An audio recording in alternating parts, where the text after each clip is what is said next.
Waalaikumsalam warahmatullahi wabarakatuh.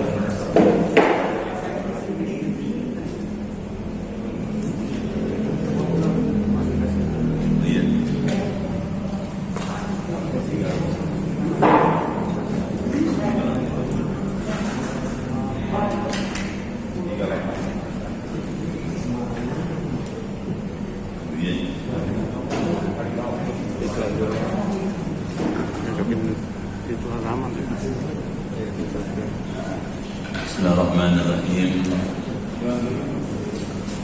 Alhamdulillahirabbil alamin. Wa bihi nasta'inu ala umuri dunya waddin. Wassalatu wassalamu ala sayyidil mursalin rasulina Muhammadin wa ala alihi wa ashabihi ajma'in. Amma ba'd. Ala hadhihi niyyah wa li kulli niyyatin salihah jami'atin dafi'ah. بأن الله يفتح علينا فتوح العارفين ويفقهنا في الدين وعلمنا التحويل واهدنا إلى سواء السبيل وبالسند متصل الإمام المصنف المحدث رحمه الله تعالى ونفعنا به وبعلومه وأدام النفع في علومه في الدارين آمين. وإلى حضرة النبي المصطفى رسول الله صلى الله عليه وآله وسلم. الفاتحة.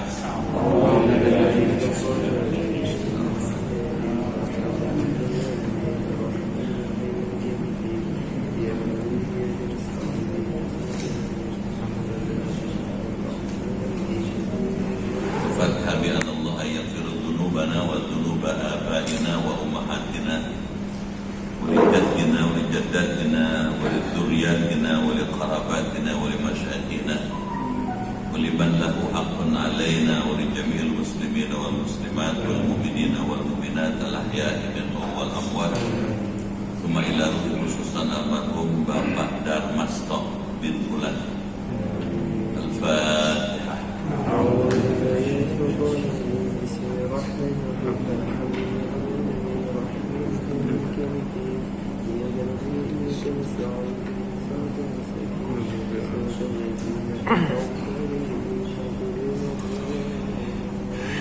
Bismillahirrahmanirrahim. Ya Fattahu ya Alim, iftah abwaba qulubina binuri ma'rifatik wa akhrij alaina min dhulumatil jahli wal wahmi ila nuril fahmi wal ilmi waftah alaina abwaba ilmika kama fatahtaha ala anbiya'ika wa ulamaika al-mutaqaddimin al-mutaakhirin wanshur alaina rahmataka ya dzal jalali wal ikram. Allahumma sallimna wa sallim dinana wa sallim ahlana wa auladana wa dzurriyyatana wa sallim jama'atana wa bil khusus jama'ah Masjid Al-Kautsar min afatid dunya wal akhirah wa la tasluk waqtan nazah imanana wa la tusallit alaina man la yakhafuka wa la yarhamuna warzuqna khairai dunya wal akhirah innaka ala kulli syai'in qadir. Rabbana waffiqna washfi mardana wa sahih hasadana wa qawi a'malana wahdina subul salam. Allahumma ighfir lana wa li walidina wa liman lahu haqqun alaina li jami'il muslimina wal muslimat wal mu'minina wal mu'minat al ahya'i minhum wal amwat. Allahumma ighfir lahu warhamhu wa'afi wa'fu وأكرم نزوله ووسع مدخله وأغسله بالماء والثلج والبرد ونقه من الخطاياه كما ينقى الثوب الأبيض من الدنس وابدله دارا خيرا من داره وأهلا خيرا من أهله وزوجا خيرا من زوجه. اللهم اجعل الجنة مثواه واجعل قبره المرحوم Darmasto bin Fulan rawdatan min riyadil jinan wa la taj'al qabrahu hufratan min hufarin niran. Rabbana atina fid dunya hasanah wa fil akhirati hasanah wa qina adzabannar. Walhamdulillahi rabbil alamin. Bapak Ibu dimuliakan Allah, yang terhormat Ketua Yayasan Masjid Al-Kautsar serta pengurus, yang terhormat Ketua dan pengurus DKM Masjid Al-Kautsar, Bapak Ibu hadirin dan hadirat sekalian, keluarga besar Masjid Al-Kautsar yang dimuliakan dan dirahmati Allah Subhanahu wa taala. Malam ini kita bersyukur dengan rahmat Allah dapat kembali bertemu bermuajahah di Masjid Al-Kautsar yang kita muliakan ini. Untuk itu saya menyampaikan penghargaan yang tinggi dan saya ucapkan terima kasih atas pilihan Bapak Ibu hadir di Masjid Al-Kautsar malam ini. Saya doakan semua yang hadir dapat syafaat Rasulullah. Amin. Bisa masuk dalam surganya Allah Subhanahu wa taala. Amin. Badannya sehat, Amin. imannya kuat, Amin. ibadahnya giat, Amin. rezekinya luas, Amin. hidupnya berkah, Amin. usahanya maju, Amin. anaknya soleh, Amin. keluarganya sakinah, dan bisa husnul khotimah. Amin. Bapak Ibu dimuliakan Allah, malam ini kita akan melanjutkan kajian ilmu hadis dari kitab Sahih Bukhari pada halaman 38, bab tentang hifdzul ilmi, menghafal ilmu. Silakan dibaca. Bismillahirrahmanirrahim. An Ibnu Abbas radhiyallahu anhuma qala bintu bi talqi qalati Maimunah binti Harith zawjin Nabi sallallahu alaihi wasallam wa kana Nabi sallallahu alaihi wasallam indaha fi lailatiha Nabi sallallahu alaihi wasallam al-isya'a summa ja'a ila manzilihi wa shalla arba'a raka'atin summa summa qala na'alu wallahi aw kalimatan musyrikah summa qama wa kuntu an yasharihi fajalani an yaminihi fasalla hamsa raka'atin summa shalla raka'atain summa nama hatta sami'tu qatifahu summa kharaja ila sholati. Ya, itu 97 ya. Bukan hifdzul ilmi, bukan. Jadi sebelumnya. Iya. Yang betul itu. Yang saya bilang bab hifdzul ilmi setelahnya. Iya, an Abi Hurairah. Ibu tadi an Ibnu Abbas. Yang betul yang mana? Gak apa-apa. Kalau an Ibnu Abbas betul, ya kita bahas. 97. Betul ya? Baik. Bagus samar bil ilmi, memperbincangkan ilmu pengetahuan. Jadi membicarakan ilmu, kalau pakai bahasa lain mendiskusikan ilmu pengetahuan. Hadis ke-97 an Ibnu Abbas, berasal dari seorang sahabat namanya Ibnu Abbas. Ibnu Abbas adalah putranya Abbas. Nama aslinya Abdullah bin Abbas bin Abdul Muttalib. Dipanggil Ibnu Abbas. Jadi Ibnu Abbas dengan Nabi sepupuan. Kalau bahasa kebun jeruk, misanan. Kenapa? Karena ayahnya Nabi dengan ayahnya Ibnu Abbas bersaudara. Cuma kalau dari segi umur, Ibnu Abbas jauh lebih muda dari Rasulullah. Ketika Ibnu Abbas lahir oleh ayahnya Abbas, digendong, dibawa kepada Rasulullah, dimintakan doa dan Nabi mendoakan. Ibnu Abbas adalah sahabat yang kemudian ketika dewasa menjadi seorang ahli tafsir yang diakui Nabi. Ada kitab tafsir Ibnu Abbas. Radhiyallahu anhuma, semoga Allah beridhoi keduanya. Keduanya itu Ibnu Abbas dan ayahnya.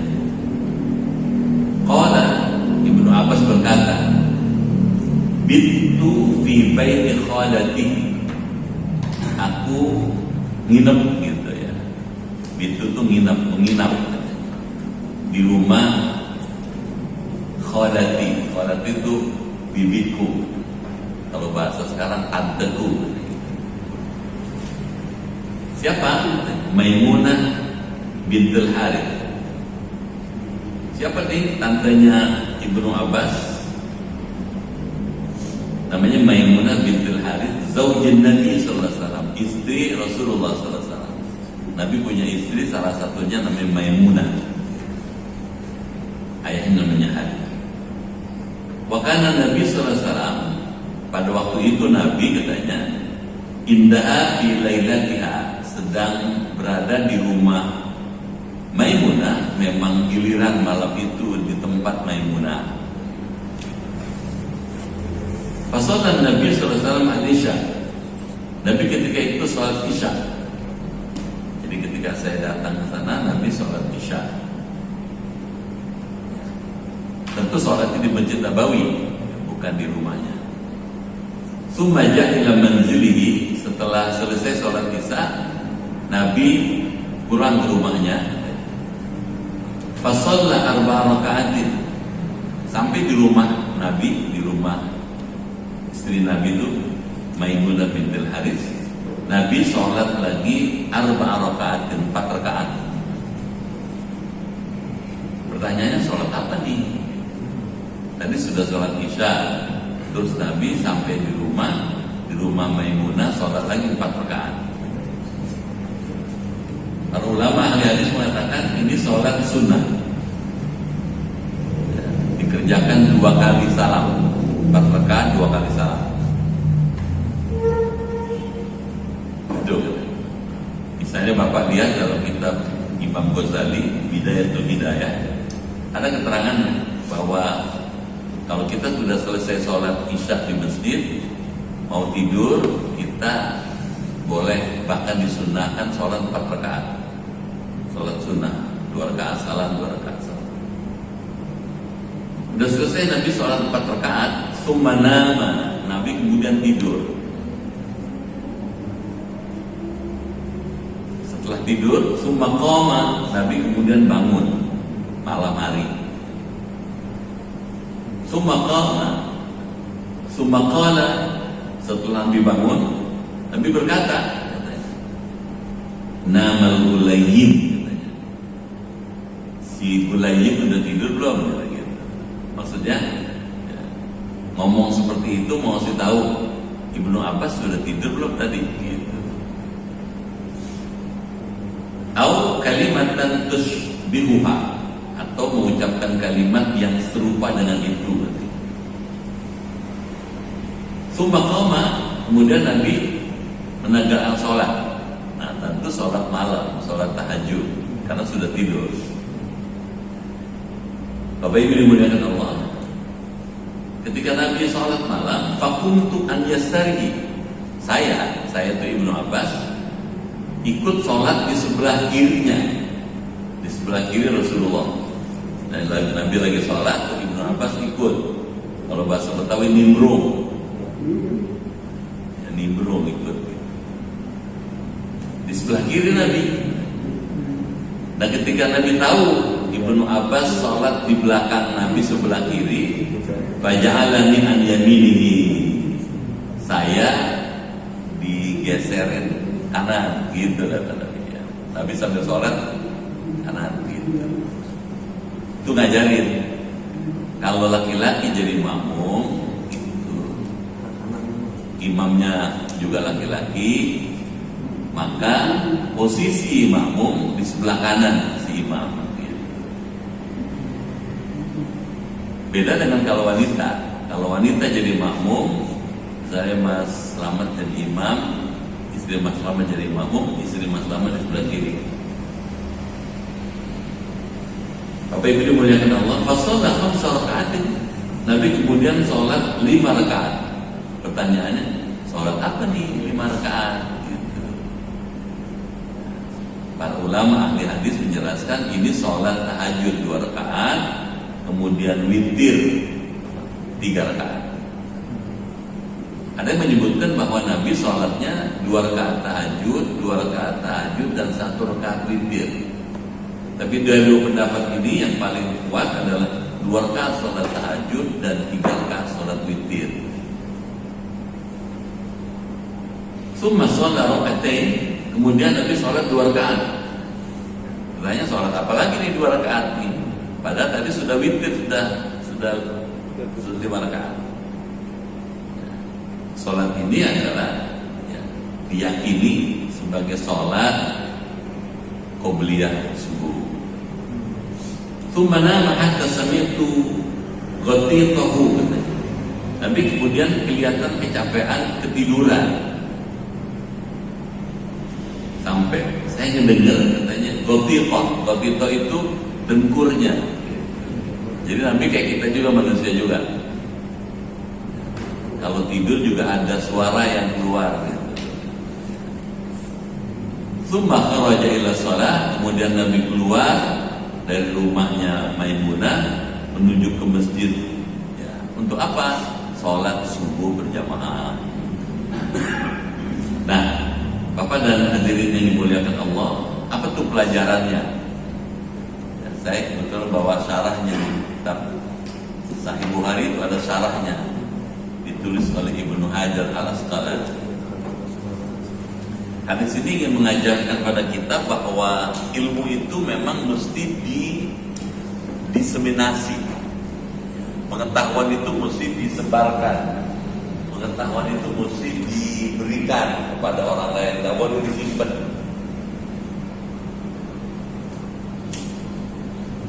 Hadis yang pertama,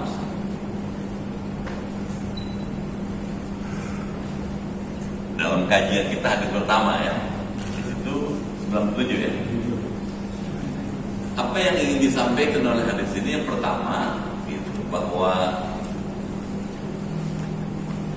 ilmu itu, ilmu pengetahuan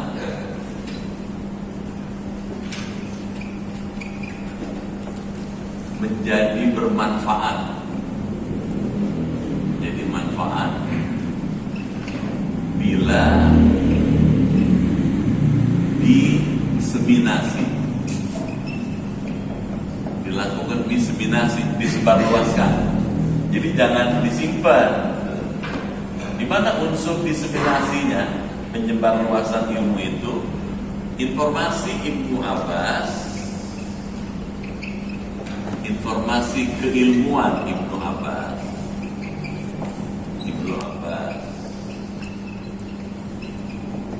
itu bisa ditiru oleh kita. Ditirunya apa? Satu, disunnahkan sholat sebelum tidur 4 rakaat. Ini kayak jalan kerja ini ya. Sebelum tidur disunnahkan sholat 4 rakaat. Caranya apa? 2 rakaat salam. Gitu. Itu yang pertama. Yang kedua, yang diajarkan oleh hadis dari Ibnu Abbas ini, apa itu katanya? Nabi punya tradisi kenabian. Apa tradisi kenabiannya? Sholat tahajud minimal 2 rakaat. Sholat witir 3 rakaat. Dan yang ketiga gitu, sholat qobliyah subuh di rumah. Sholat qobliyah subuh di rumah 2 rakaat di rumah. Jadi semalaman aja di rumahnya tuh Nabi 4 rakaat tambah 2 tambah 3 tambah 2. Sudah berapa tuh? Sudah 11 ya? 11. Jadi 2 rakaat salam, 2 rakaat salam sebelum Isya. 2 rakaat tahajud, 3 rakaat witir, 2 rakaat qobliyah subuh. Gitu. Nah, subuhnya di masjid. Gitu. Ya Rasulullah. Gitu. Kaitannya dengan Ibnu Abbas, apa? Ibnu Abbas dapat pengetahuan itu melihat langsung Rasulullah dan diterangkan oleh Ibnu Abbas kepada publik, kepada kita semua, menjadi ilmu buat kita. Gitu. Sehingga ilmu itu mesti as-samad, dijelaskan, mesti diungkap, mesti diterangin, mesti dibuka kepada publik. Untuk apa? Untuk dicontoh. Sekarang catatannya buat kita, mengikuti sunnah Nabi termasuk ini. Kita tahu ya. Jadi ini sunnah Nabi, sunnah Rasulullah Sallallahu Alaihi Wasallam. Jadi kalau selama ini orang dibutuhin sunnah hanya sebatas pakaian, tampilan, gitu. Sunnah yang lebih mahal lagi ini praktek Rasulullah. 4 rakaat sebelum tidur, tahajud 2 rakaat, witir 3 rakaat, qobliyah dilaksanakan di rumah, baru kemudian sholat subuh berjamaah di masjid.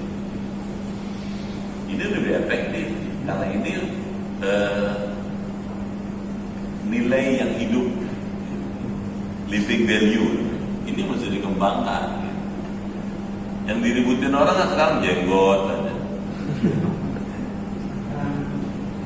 Lu kalau nggak pakai jenggot nggak sunnah Nabi lu. Sunnah Nabi ini dia ini mengerjakannya begini-begini. Yang paling populer istri 4. Yang paling populer istri 4. Gitu ya. Iya. Iya. Jadi ini, nah kalau dilihat lagi, apa sih untungnya ngikuti sunnah Nabi? Ternyata luar biasa. Sebelum tidur sholat 4 rakaat ini pengaruhnya besar buat tidur itu. Dia akan menghantarkan orang dalam suasana tidur dalam keadaan ibadah pada Allah. Dan kalau tidur sebelum tidur sholat melakukan ini, bangunnya pasti nggak telat. 2 tadi kan 2 rakaat salam, 2 rakaat salam, 2 rakaat 1 salam. Kenapa 2 rakaat 1 salam? Padahal hadisnya bilang 4 rakaatin, karena ada hadis lain. Kata Nabi, sholatul lail masna masna. Sholat malam itu 2 rakaat 2 rakaat.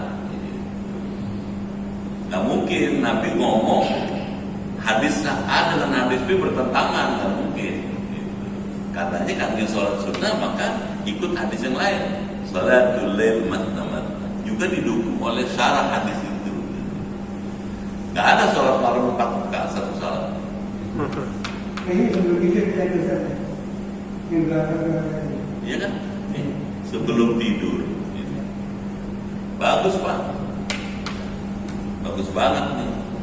Jadi orang tertib gitu. Suasananya yang disebut oleh kita tadi, inna salati wa nusuki wa mahyaya wa mamati lillahi rabbil alamin. Sesungguhnya salatku, ibadahku, hidup dan matiku aku persembahkan untuk Allah Rabbul Alamin. Kata Imam Ghazali, jangan sampai kejadian sepertiga hidup kita ini dipakai buat tidur doang, gak ada pahalanya. Kalau 1 hari tidur 8 jam berarti sepertiga hidup kita ini pakai buat tidur. Kalau orang meninggal umur 60 tahun misalnya, 20 tahun buat tidur doang, rugi. Nah kalau ngikutin cara Nabi gini, yang 20 tahun itu semua ibadah. Ini gunanya nih.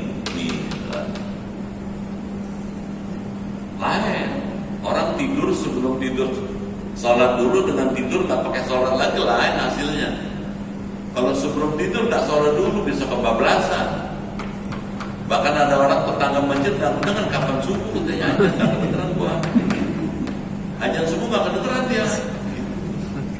Ini penting. Nanti begitu bangun ini, gitu. Dan ini sangat besar nilainya dalam membebaskan diri dari kungkungan pengaruh syaitan. Saya pernah menerangkan di sini ya, bahwa Rasulullah mengatakan bahwa sebelum orang tidur dia dikuasai oleh 3 pengaruh selimut syaitan. Jadi orang mau tidur itu diselimutin oleh 3 selimut syaitan. Yang 3 selimut itu baru lepas kalau orang itu mengerjakan 3 hal. Selimut pertama baru lepas ketika dia wake up, begitu bangun dia mengucapkan hamdalah, mendusin ya, alhamdulillah, ingat Allah, lepas. Selimut yang kedua baru lepas kalau dia sudah wudu, lepas.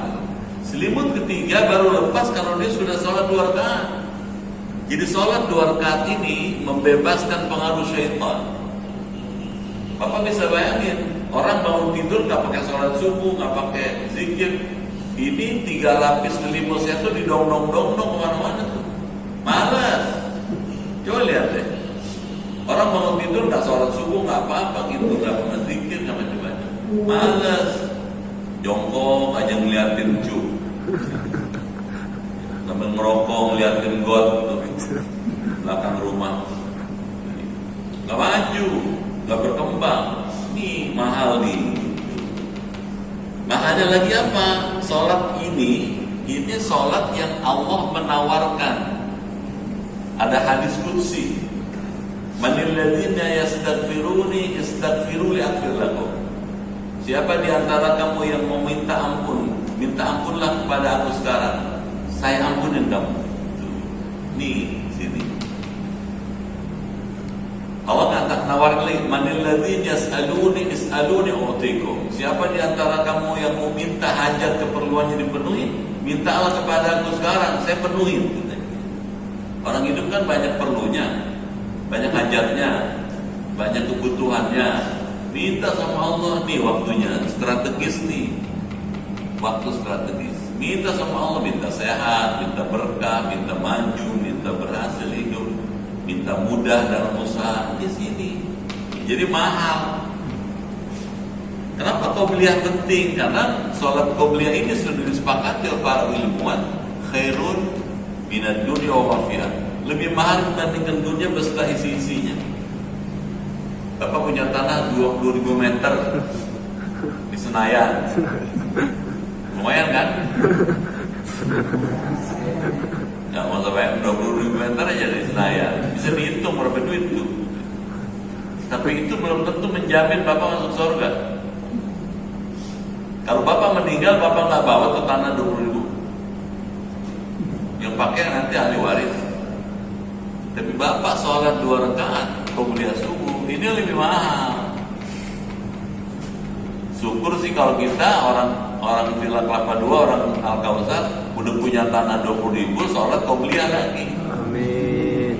Ini jangan sampai udah nggak qobliyah, nggak punya tanah lagi. Belangsak. Jadi nggak maju-maju. Lihatnya ya Pak, Yang ini, Bapak bisa sholat, ternyata sholat sunnah mutlak. Sholat sunnah mutlak raka'atan lillahi ta'ala. Saya berdiam sholat sunnah mutlak 2 rakaat karena Allah Ta'ala. Salam, sholat lagi. Suratnya apa? Terserah. Paling sedikit, kuliah kulhu. Emang nggak bosan? Enggak. Bapak tahu Imam Hambali. Imam Hambali pernah sholat 300 rakaat. Yang dibaca cuma 10 semua. Rakaat pertama kulhu Allah, rakaat kedua kulhu. Semua sampai 300 rakaat kulhu terus. Kenapa? Karena kata Imam Hambali, saya kalau baca kulhu Allah, saya merasakan kedekatan dengan Allah. Kenapa? Menyebut Allah berkali-kali di situ. Kulhu Allah, Allahus Samad. Nama-nama Allah disebut-sebut. Itu Pak. Silakan Bapak boleh pilih. Kalau Bapak hafal yang panjang-panjang boleh. Ya, misalnya badan masih segar, belum ngantuk, ya bisa yang panjang. Waqiah, misalnya Tabarok, misalnya Yasin, Dukhon. Kalau hafal kan, ya buat orang kalau sudah hafal kan ada masalah. Silakan nih. Nah ini di sini ada. Jadi setiap tahajudnya 2 rakaat biasanya Kalau bisa lah, ini kan kebetulan di rumah Maimunah Nabi sholatnya cuma 2 rakaat. Tapi di tempat lain, di kesempatan lain Imam Abbas katakan 8 sholatnya. Ini yang minimal. Ini minimal aja kadang-kadang nggak dikerjain. Ini sunnah Nabi. Jadi jangan ribut sunnah Nabi yang hal-hal yang sepele-sepele. Ini mahal, strategis. Daripada ngeributin celana, sama ngeributin jenggot, mendingan ini dipakai gitu.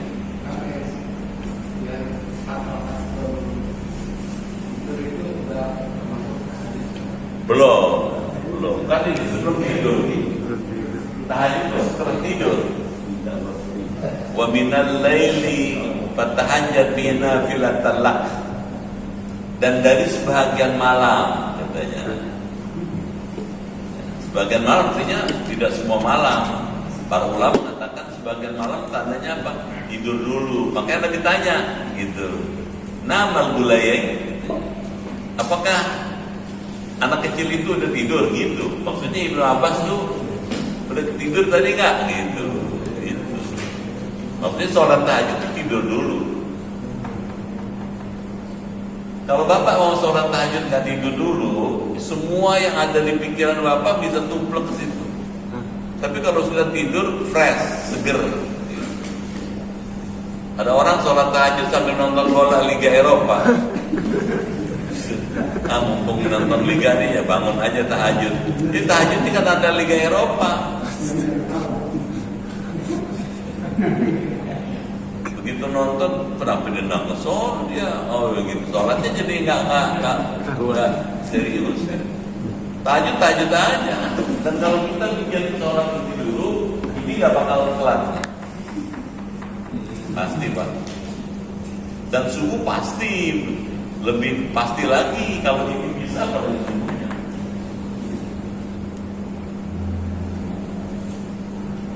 Itu karena buat saya sendiri kerja sebenarnya di rumah kan Ustaz. Kalau berarti rumahnya Maimunah itu di sebelahnya masjid.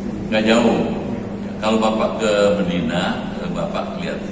Ini Masjid Nabawi, sebelah sana rumahnya Ali, rumahnya Fatimah, rumahnya sebelahnya itu rumah Nabi, rumah Siti Aisyah. Jadi di masjid di serambinya itu ada rumah Nabi gitu.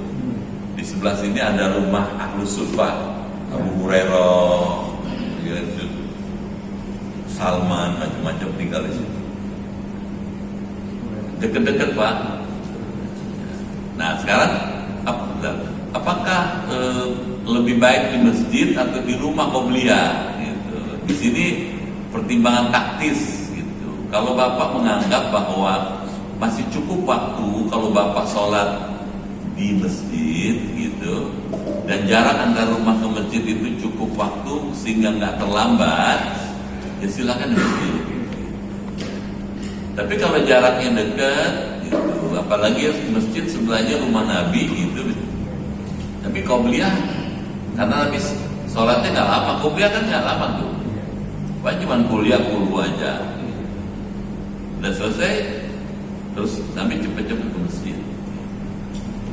Jadi terserah ya, mana yang lebih praktis, yang lebih taktis. Gitu. Kalau kira-kiranya kalau kita lama-lama sholat qobliyah di rumah, khawatir terlambat, ya jangan. Bapak cepat-cepat aja, begitu selesai sholat witir, zikir sebentar, cepat-cepat berangkat. Subuh kan sekarang 4.25 ya, sekitar itu ya. 4 berapa? 426 ya, 426. Bapak bisa hitung, kalau Bapak misalnya 4.20 udah selesai witir, masih ada waktu 5 menit, Bapak bisa gunakan jalan kaki dari rumah ke sini untuk subuh di qobliyah di sini. Terserah, jadi tidak harus gitu ya. Ya silakan. Jawab ya. Baik.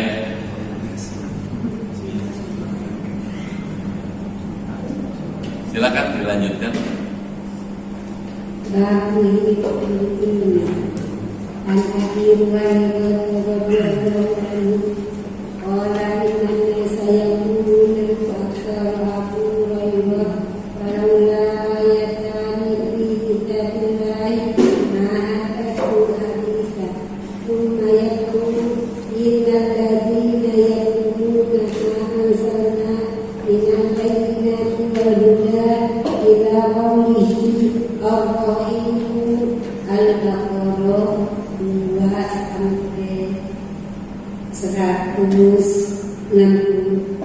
إن إخواننا من المهاجرين كان يشكرون صب الأسواق وإن إخواننا من الأنصار كان يشكرون الأمان بأموالهم وإن أبا هريرة كان يلزم رسول الله صلى الله عليه وسلم بسلاح بطنه فينظر ما لا ينظر ويهتف ما لا يهتفون.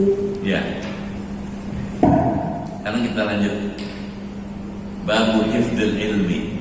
Bab ini membicarakan tentang pentingnya menghafal ilmu. Ilmu itu mesti dijaga, dirawat, dipelihara, kemudian diamalkan dengan baik. Cara menjaga merawat ilmu itu bisa dengan tulisan, bisa dengan hafalan. Nah, yang di sini digunakan metode hafal. An Abi Hurairah radhiyallahu anhu, dari Abu Hurairah radhiyallahu anhu. Abu Hurairah adalah seorang sahabat yang banyak meriwayatkan hadis. Qala, kata Abu Hurairah, innan nas yaqulun, orang-orang suka berkata. Aktal Abu Hurairah banyak menghafal hadis. Karena memang Abu Hurairah itu adalah sahabat Nabi, namanya Abdurrahman, bapaknya Sokhar namanya.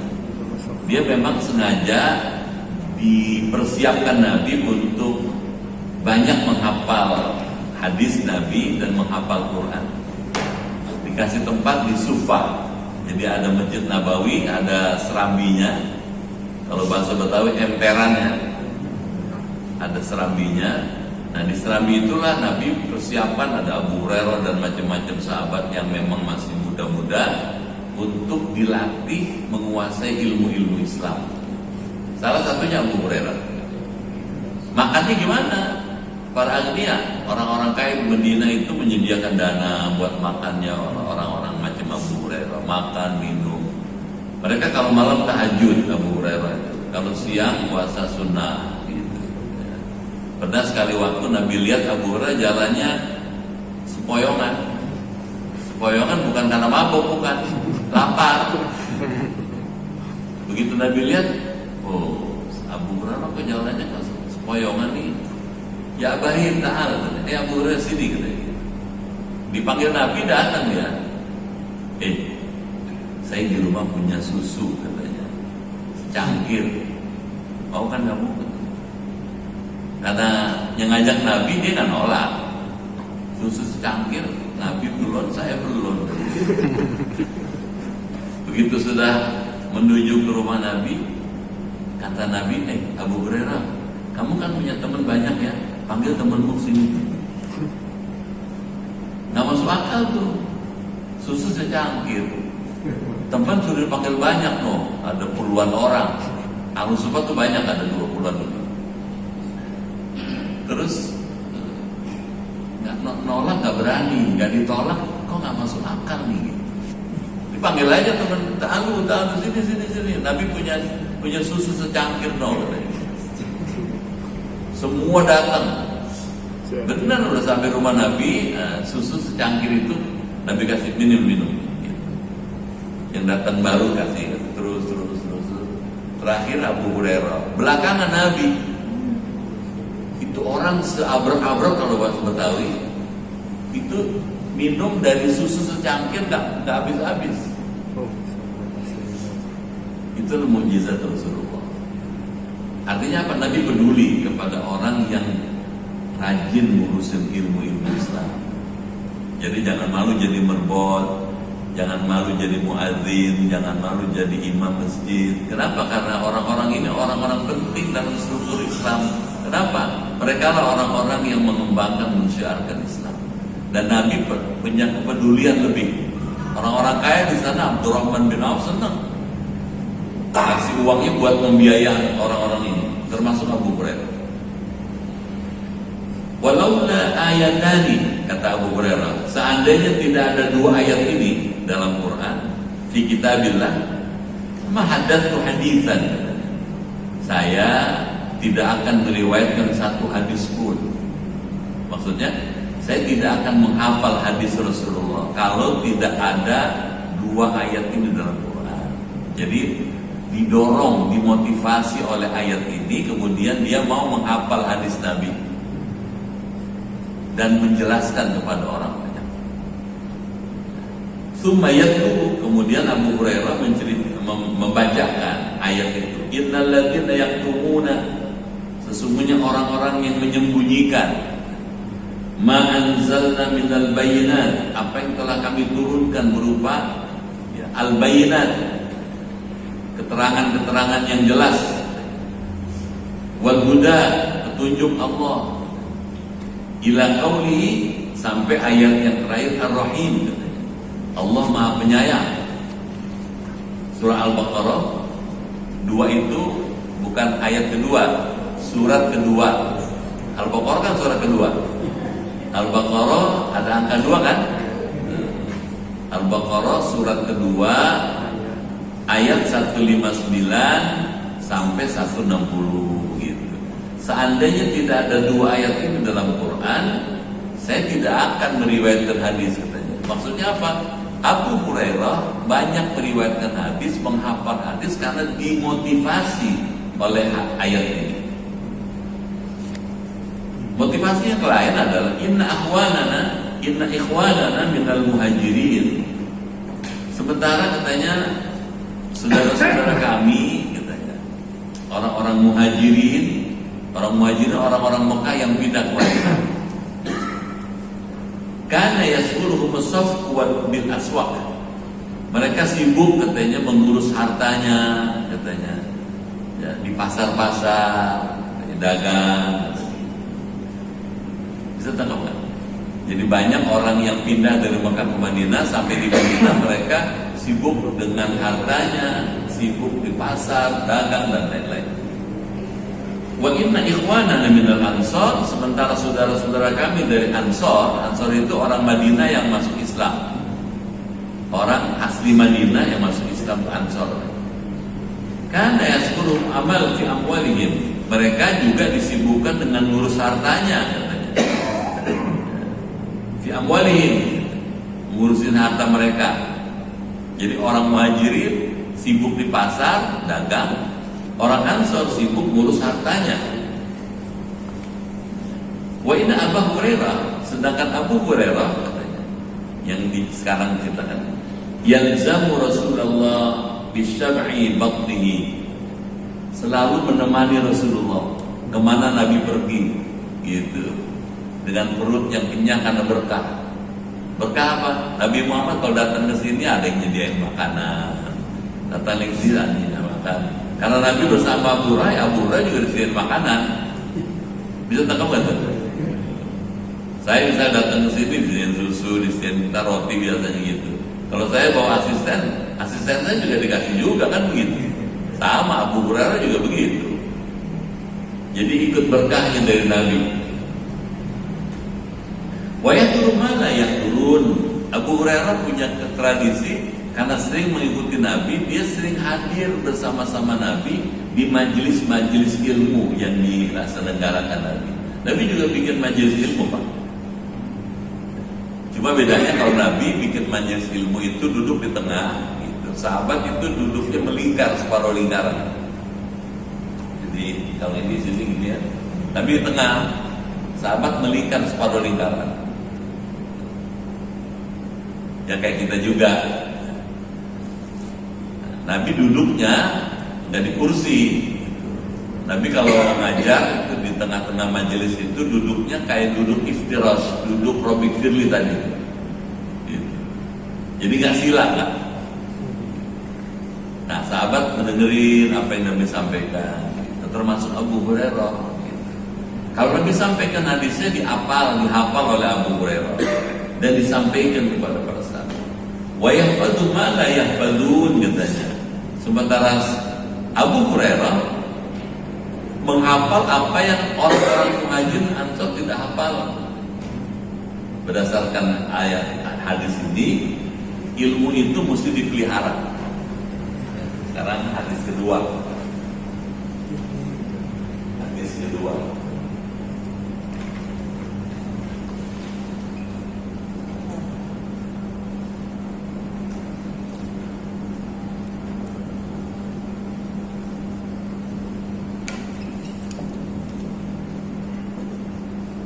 Penting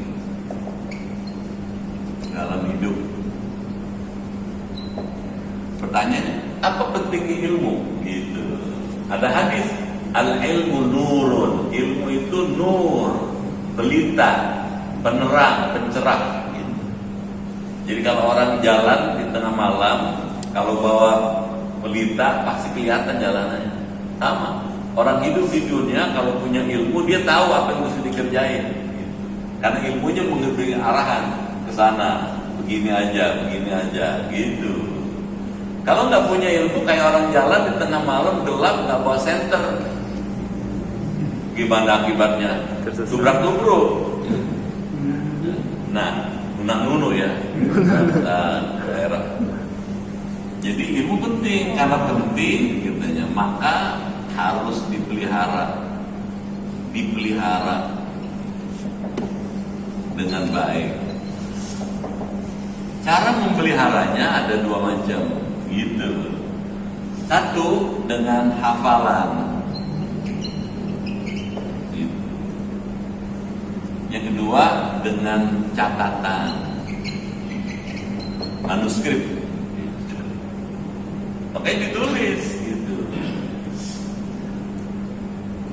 Kalau Bapak nulis sekarang, misalnya gitu, itu tulisan Bapak itu nanti jadi saksi di akhirat. Saya saksinya, katanya, dia malam Sabtu itu nulis hadis, gitu, nulis ilmu, gitu. Jadi nggak sia-sia Pak. Kelihatannya kan sepele itu nulis begitu, tapi nanti di akhirat dia akan jadi saksi. Bisa dengan catatan, bisa dengan hafalan. Nah, Abu Hurairah orang yang banyak menghafal hadis juga mencatatnya. Jadi tiga. Apa motivasinya? Motivasi Abu Hurairah menghafal hadis, satu, gitu. Banyak orang muhajirin dan orang Ansor sibuk dengan bisnis, Karena sibuk bisnis nggak sempat mikirin ilmu dia, pasar terus. Emang nggak boleh? Boleh, disuruh. Nabi itu pedagang kok. Cuma bedanya Abu Hurairah bukan pebisnis dia bukan pedagang. Dia nggak punya uang buat dagang, nggak punya barang buat dagang dia. Nah karenanya dia punya bidang sendiri dia, menghafal hadis gitu. Bisa tangkap kan? Orang masing-masing Pak. Kalau semua pedagang, nggak ada yang ngurusin ilmu dong. Iya kan? Kalau ngurus ilmu aja, pasar sepi. Jadi mesti ada, emang dibagi-bagi sama Allah. Nah karena ada yang di pasar, ada yang punya ilmu, ada majelis ilmu. Saya dikasih ilmu oleh Allah sedikit gitu, disuruh ngajar. Bapak dan Ibu punya kesibukan dagang, usaha macam-macam, kerja, bisnis macam-macam. Nah pengen dapat ilmu, ngaji malam Sabtu. Coba kalau semuanya dagang, nggak ada yang ngajar. Atau semuanya punya ilmu semua, nggak ada yang ngajar juga. Ngajar siapa? Kita semua. Jadi muhajir Ansor sibuk dengan bisnis di pasar. Sementara ada ayat Quran, ada dua ayat Al-Quran, surah Al-Baqarah 159, 160. Isinya melarang menyembunyikan ilmu.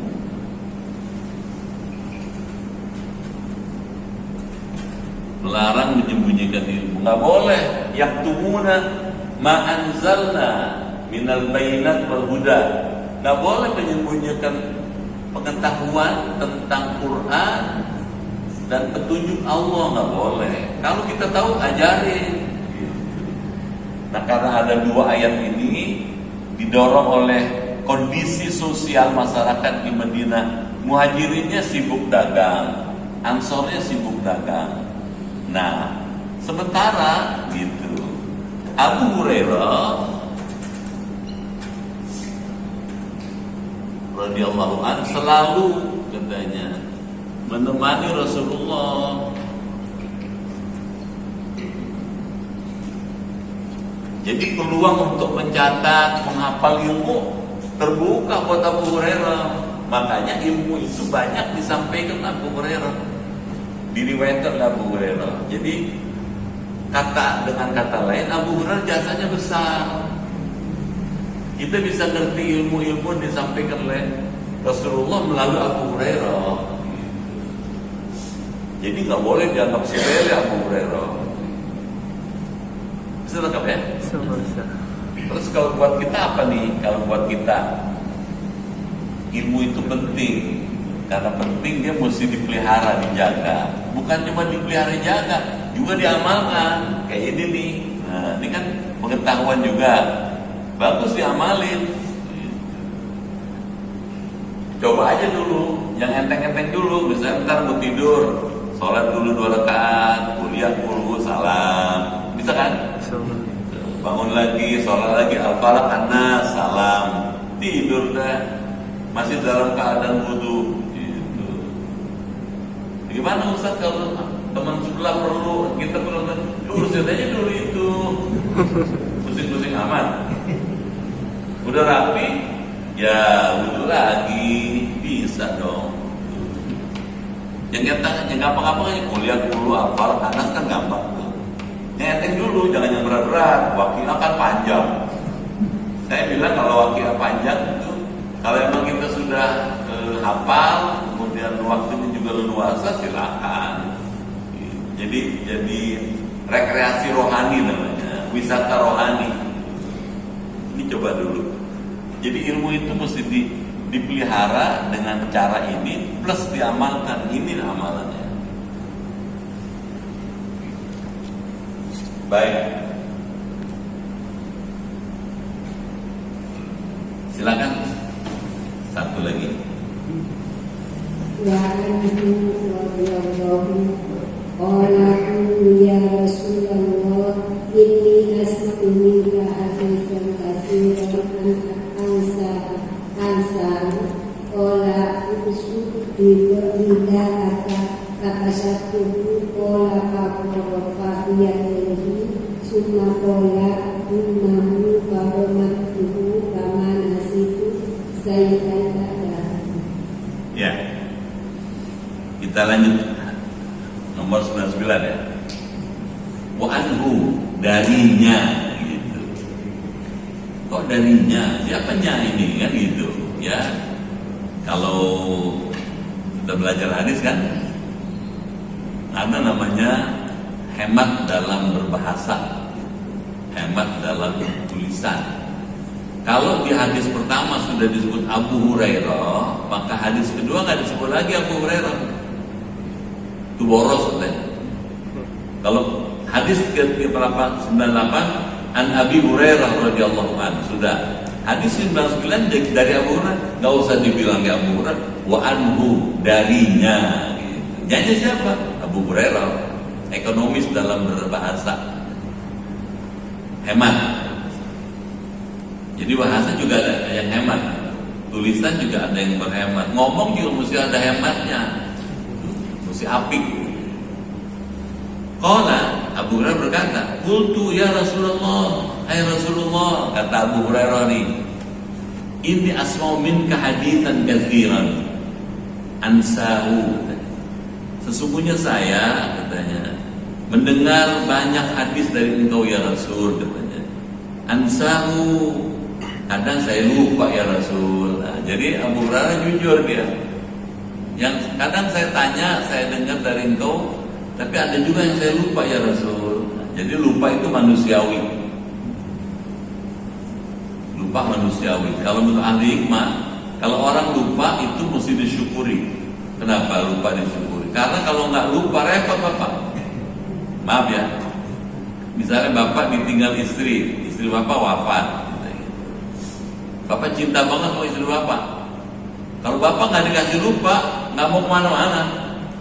Ayo Pak ngaji, nggak pengen. Kenapa? Ingat istri saya nih. Ayo Pak sholat, nggak pengen sholat. Susah ngelupainnya gitu. Repot Pak.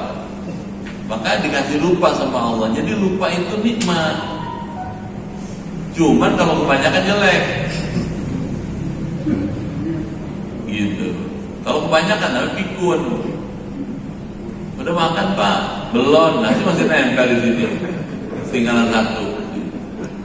Ya repot. Jadi kalau wajar-wajar aja kalau orang lupa. Kalau kebanyakan lupa jelek, namanya pikun. Supaya nggak pikun, diajarin sama agama. Satu, jangan bohong. Amin.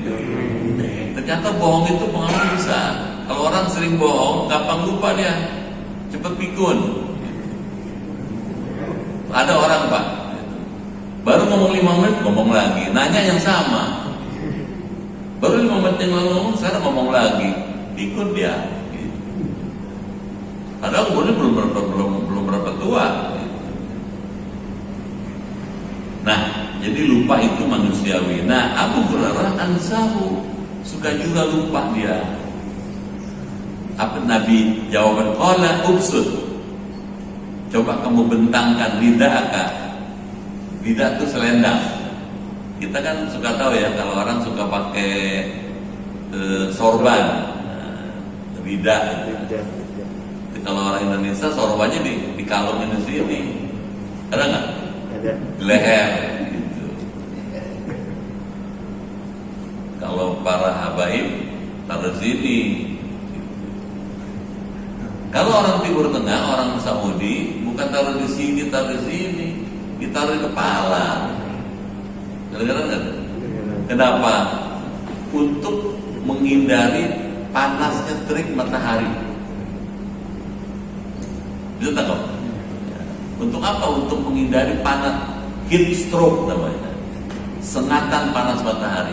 Saya pernah melihat tuh, ya tahun 90 saya pergi haji, ada teman saya bareng sama saya berjalan mau menuju ke Masjidil Haram, tiba-tiba jatuh dia. Kenapa? Heat stroke, karena sengatan panas matahari, ininya terbuka nih. Panasnya waktu itu sampai 50 derajat. Dari rumah, dari pondokan, dari tempat nginep itu, saya ambil anduk kecil, saya celupin ke air es, saya taruh di kepala sampai di masjid kering. Jadi kenapa orang Timur Tengah pakai sorban ditutup di kepala, gitu, untuk menghindari heat stroke, gitu. Jadi ada maksudnya. Kita enggak, karena nggak panas, bukan taruh di sini, taruh di leher, kayak jampang. Tujuannya apa? Kalau ada musuh, tinggal diginiin aja tuh, dikepret aja tuh, doloknya si musuh.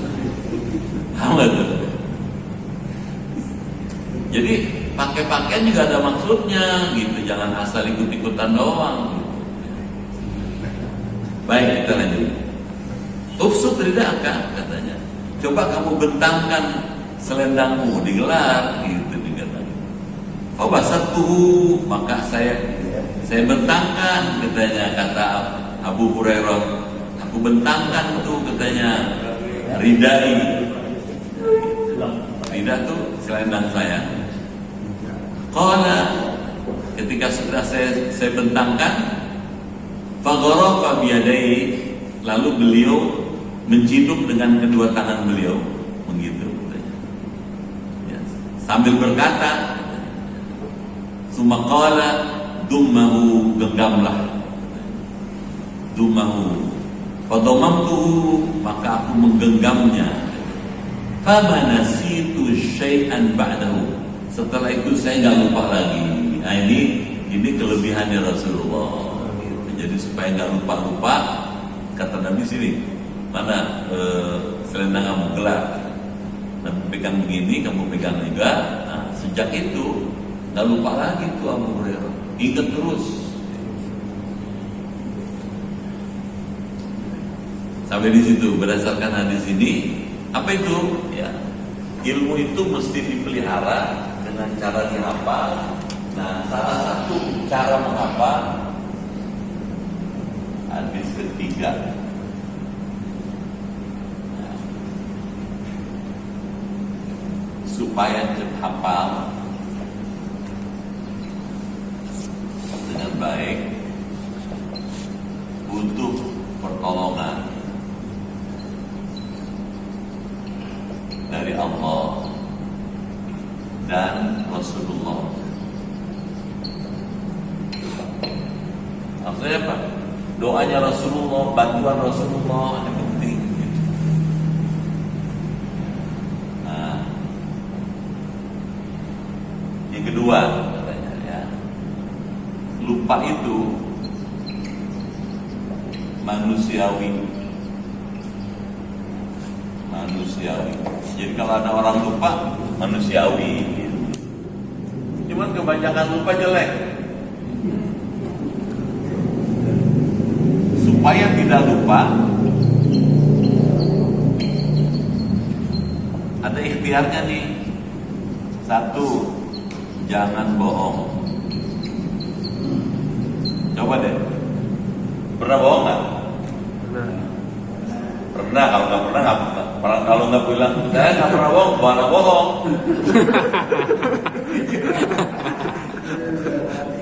Pernah bohong nggak pernah bohong, malah pasti bohong pernah gitu. Nah, Bapak bisa rasakan kalau bohong ada suasana nggak nyaman antara ucapan lisan dengan hati kita, ada kontradiksi di situ, ada penolakan, resistensi gitu. Dan orang kalau bohong ngomongnya nggak mantep dia karena tidak sesuai dengan fakta. Ngomongnya agak kebetulan itu kurang pas gitu. Ngomong nggak mantep dia gitu. Jadi bahaya bohong nih, jangan bohong. Dan repotnya kalau kebanyakan bohong, lama-lama orang nggak percaya. Nggak percaya Pak, apalagi dalam bisnis, dalam persaudaraan, dalam pertemanan. Kalau kita sering bohong orang, dia sih ngomong mau berak sama aja. Lebih enak lagi tuh, kacau balau. Jangan bohong. Yang kedua katanya supaya tidak lupa gitu, ya banyak zikir.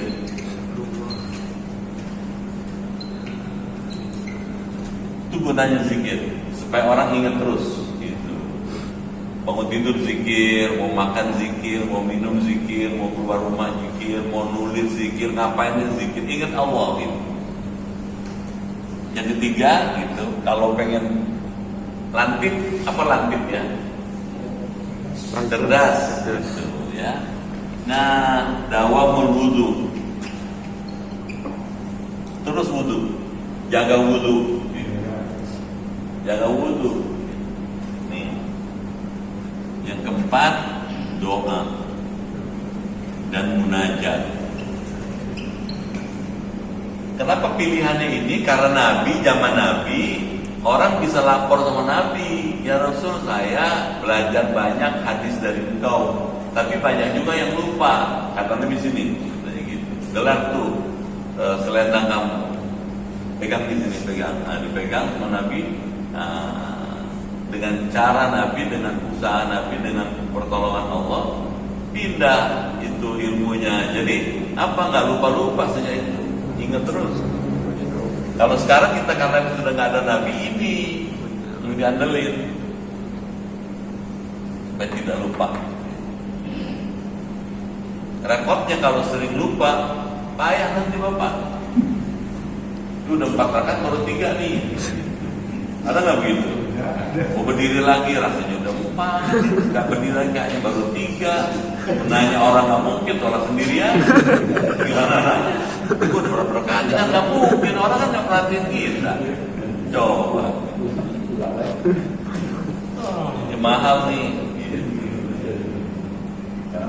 Ya sederhana aja, ngajinya sederhana, tapi menurut saya penting. Kenapa? Karena begitulah Rasulullah mengajarkan sesuatu yang strategis buat kita.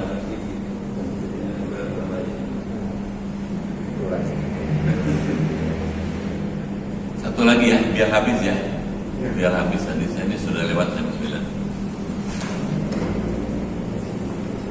Wa annahu radhiyallahu qala habibtu min Rasulillah sallallahu alaihi wasallam ila aini karena ahaduna kata tutup karena tahu barang kata tutup seperti ada Ya, ada bul'um. Sekarang hadis ke-100 ya. Wa anhu radhiyallahu anhu, dari nya-nya itu Abu Hurairah. Qala, Abu Hurairah berkata, hafidtu min Rasulillah, saya menghafal dari Rasulullah SAW wi'ain, 2 wadah hadis. Wi'a itu wadah, wadah itu bejana, gitu ya, tempat gitu ya. Di sini bilang kantong. Saya menghafal 2 kantong hadis katanya. Maksudnya 2 kelompok hadis, 2 jumlah hafalan hadis katanya. Dari Rasulullah SAW. Fa amma ahaduhuma, adapun satu dari kedua kantong hadis itu katanya, 2 wi'a itu katanya. Fa basatuhu, aku sebarluaskan pada orang banyak, saya terangkan pada orang banyak, kepada publik gitu. Gitu kata Abu Hurairah. Wa amal akhar, sedangkan yang satu lagi, falau basatu, kalau saya sebarkan kepada orang banyak, kuti hadal bul'um, leher saya dipenggal orang. Maksudnya gitu. Ada hadis yang sifatnya terbuka untuk publik, ada hadis yang sifatnya harus disampaikan secara tertutup. Nah, ada sempat. Satu, sifat hadis. Ada yang bisa terbuka untuk konsumsi publik.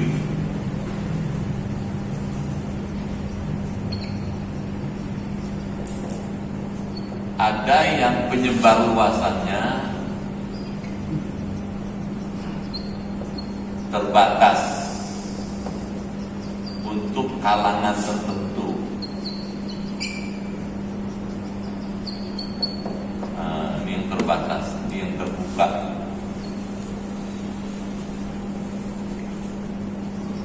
Yang terbatas itu untuk hal-hal yang sangat strategis. Hadis yang terbatas ini untuk hal-hal yang bersifat strategis.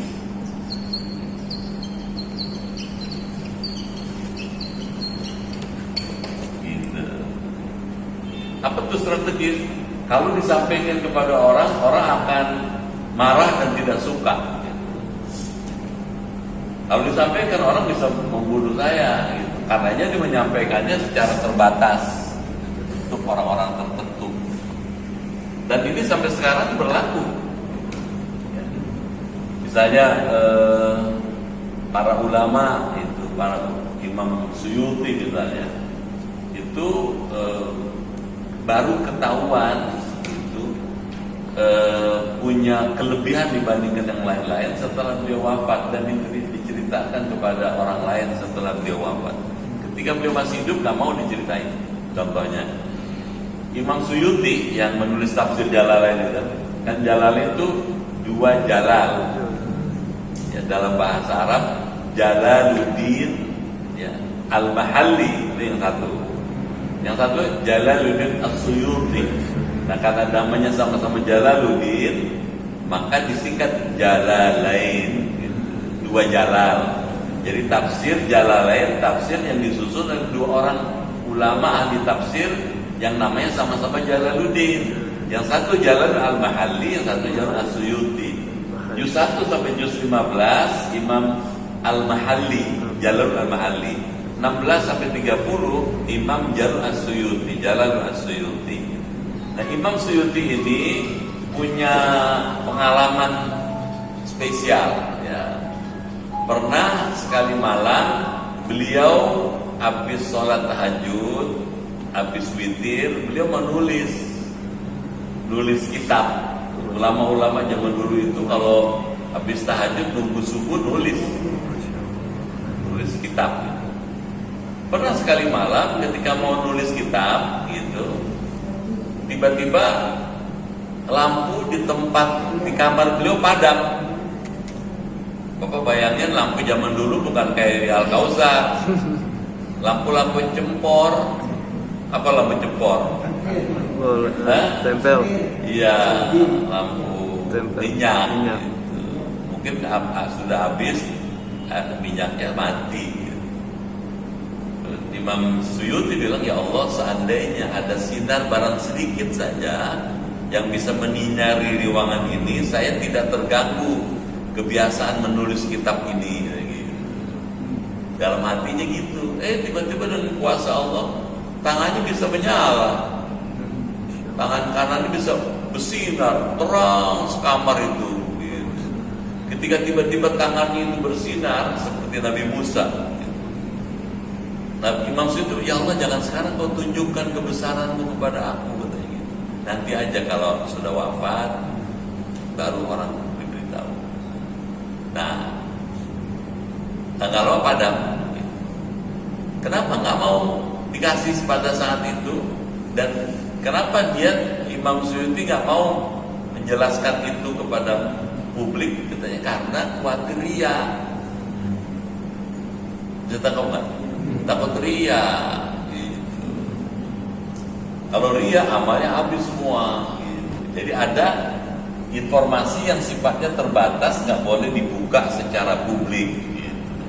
Kalau dibuka secara publik akibatnya fatal, bisa merusak amal orang dan bisa menimbulkan tadi kutia, ya akan dipotong leher saya, gitu.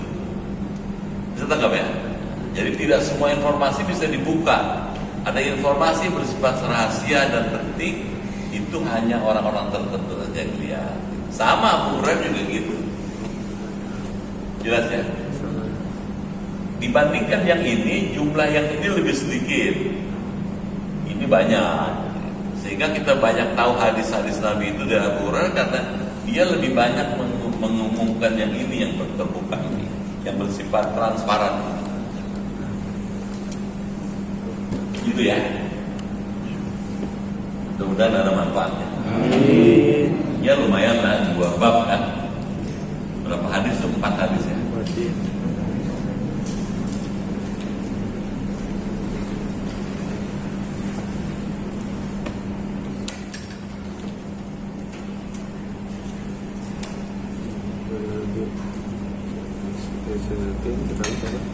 Dalam konteks kekinian gimana? Bapak bisa aja dapat ilmu dari majelis ilmu kita di Al-Kautsar. Bapak bisa kasih tahu sama orang, ini hadisnya begini, bacaannya begini, maknanya begini, penjelasannya begini, keterangannya begini. Bapak bisa sampaikan, itu diseminasi namanya. Boleh silakan. Bapak mau khutbah bisa pakai hadis-hadis ini, bisa. Jadi ilmu yang diperoleh itu enggak berhenti sampai di situ. Apa bedanya misalnya belajar Sahih Bukhari dengan belajar fikih? Bedanya adalah Sahih Bukhari itu raw material, jadi bahan baku, bahan mentah yang bisa diolah jadi sesuatu yang aplikatif. Kalau ilmu fikih, hadis yang sudah dipraktekkan, gitu. Hadis tentang wudu di dalam kitab Sahih Bukhari dipraktekkan dalam bab tentang wudu, gitu. Jadi sudah lebih aplikatif namanya. Kalau yang ini masih murni, Bapak bisa gunakan buat ceramah, buat dakwah, buat menyampaikan ilmu pada orang lain. Itu gunanya. Jadi belajar ilmu murni namanya. Ada pure science, ada applied science. Kalau fikih, tasawuf sudah applied science, sudah applied, sudah dipraktekkan. Kalau ini masih murni, masih bahan baku. Karenanya belajar ini mesti masih ada olahan lagi, dan nggak bisa belajar cuma dari terjemah. Semalam saya ngajar Sahih Bukhari di Masjid At-Taqwa. Itu ada hadis dari Jabir bin Abdullah. Nanti Bapak ketemu di sini. Ceritakan Nabi di Mekah. Padahal Jabir bin Abdullah orang Medina. Gitu. Dia baru masuk Islam ketika Nabi ada di Madinah. Gitu. Jadi nggak tahu Nabi di Mekah kayak apa. Kok bisa cerita kan gitu? Bahwa Nabi Muhammad pernah ngangkut batu ya, untuk memperbaiki Ka'bah yang rusak dindingnya, gitu. Pakai sarung, gitu. Pamannya Abbas ini bilang, ya Muhammad katanya, coba sarungnya diangkat aja supaya kamu nggak keserimpet, keserimpet ya, supaya nggak jatuh, dililitin aja leher kamu, gitu. Lagi lepas, diikat ke sini, tapi tetap mikul itu dan jatuh pingsan. Hadis itu mesti dipahami dalam konteks apa? Jabir itu orang Madinah, masuk Islamnya lalu sudah jadi rasul. Ternyata oleh imam ini, oleh Ibnu Hajar Al-Asqalani yang nulis kitab Fathul Bari, hadis itu qoblal bi'tsah, sebelum Nabi jadi rasul. Sebelum Nabi jadi rasul, kejadian itu. Kok bisa tahu? Iya, bisa jadi Nabi yang cerita kepada Jabir. Bisa jadi orang sahabat yang ikut bersama Nabi ngangkut-ngangkut batu menceritakan itu. Jadi mesti jeli Pak, belajar hadis mesti tahu. Makanya nggak harfiah letterlek. Kalau bacanya terjemah doang, mangkreng. Apa mangkreng? Nggak mau, pokoknya begitu bunyinya, nggak mau tahu saya gitu. Lu kalau nggak ikut kufur lu ya, jadi begitu susah ntar aja. Jelas ya? Ngomong udah 9:10 nih, cukup dulu ya. Yang penting sudah tahu wawasan bahwa belajar hadis memang mesti lebih cermat, lebih teliti. Ada asbabul wurudnya, ada sebab-sebab kenapa hadis disampaikan. Al-Fatihah.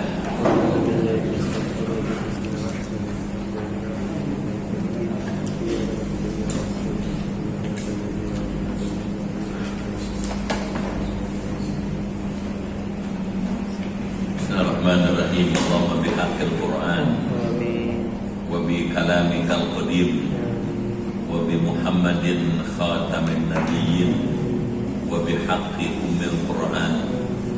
علمنا القرآن وفقهنا في الدين وعلمنا التأويل واهدنا إلى سواء السبيل اللهم إنا نسألك إيمانا كاملا ويقينا صادقا ورزقا واسعا وقلبا خاشعا ولسانا ذاكرا وبدنا صابرا والعفو عند الحساب ونجاة من النار اللهم اختم لنا بحسن الخاتمة ولا تختم علينا بسوء الخاتمة ربنا آتنا في الدنيا حسنة وفي الآخرة حسنة وقنا عذاب النار والحمد لله رب العالمين. Sekian, lebih kurang mohon maaf, terima kasih, sampai jumpa lagi. Assalamualaikum warahmatullahi wabarakatuh. Waalaikumsalam warahmatullahi wabarakatuh.